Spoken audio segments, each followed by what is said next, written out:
आज हम बना रहे हैं बहुत ही जबरदस्त मुहर्रम स्पेशल ये मजेदार सा शरबत। ये देखिए सामान मैंने पहले ही निकाला हुआ है। आधा कप मैंने लिया है तुकमलंगा, इसको मैंने पहले ही भिगो दिया था। एक ऑल पर्स कप दूध का डब्बा लिया है। चीनी 1 कप, कुछ शरबत हद जरूरत। एक जो है पैकेट मैंने ग्रीन जेली का लिया था, उसको मैंने जमा दिया है। और 2 कप मैंने पानी पहले ही जग में डाला हुआ है। इसमें हम जो है चीनी को डाल देंगे और चीनी को डिजोल्व कर लेंगे सबसे पहले। और गाइस जो मैंने जेली जमाई थी इसको मैंने आधा कप पानी में जमाई थी ताकि ये अच्छी सी थिक सी जेली जमे। और ये देखिए मैंने जो है चीनी को डिजोल्व कर लिया है। अब हम इसमें दूध ऐड कर देंगे।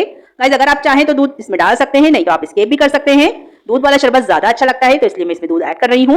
ये देखिए मैंने दूध डालकर इसको थोड़ा सा मिक्स कर लिया है। अब हम इसमें डालेंगे कुछ शरबत। मैं इसमें 2 टेबल स्पून जो है कुछ शरबत ऐड कर रही हूँ। आप कम या ज्यादा अपने टेस्ट के हिसाब से कर सकते हैं।